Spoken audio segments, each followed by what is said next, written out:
So welcome to my channel. So for today's video, okay, meron akong i-share sa inyo. Okay, so sa BNX coin ko, so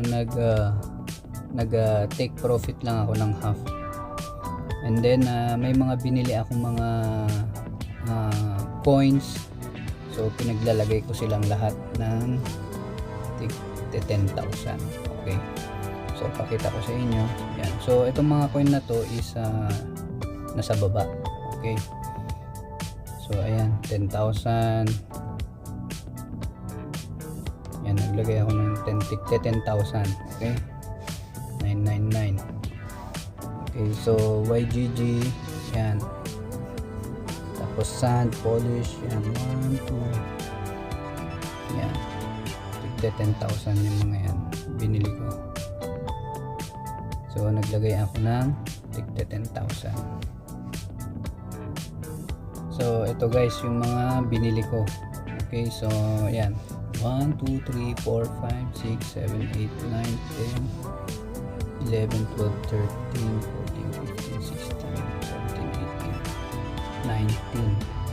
Okay, so 19 na coins ang binili ko ngayon. Okay, so abangan natin. Okay, so ayan, tingnan natin kung anong magaganap sa hinaharap. Okay, so long term tayo dito guys. So habang nasa baba sila, okay, so naglagay ako ng 10,000 nila. So syempre may mga target price tayo na sana umabot ng mga 100k. Okay, so ayun lang guys. So sinishare ko lang sa inyo na ako ay naglagay ng maraming coin. Yan, so ito, so nandyan na sa lahat sa mga sa favorites ko.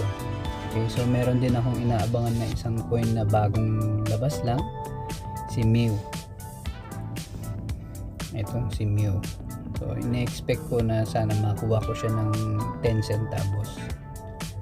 So hindi pa ako naglalagay. So maglalagay lang siguro ako ng 5k dyan pag bumaba na siya ng ng 10 centavos.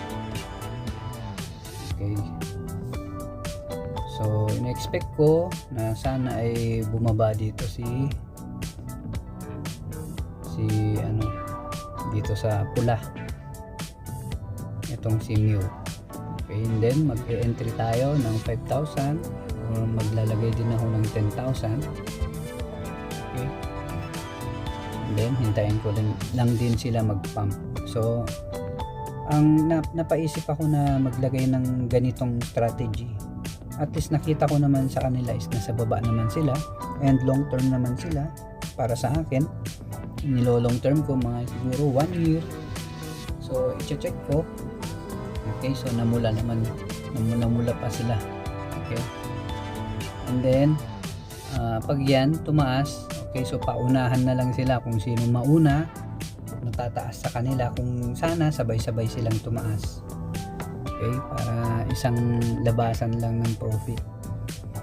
Okay, so yun lang guys. So ito yung mga coins na binili ko, tigta 10,000. Okay, so sana magtagumpay tayo sa sa long term natin. Okay, so ayun lang guys. So thank you for watching. God bless.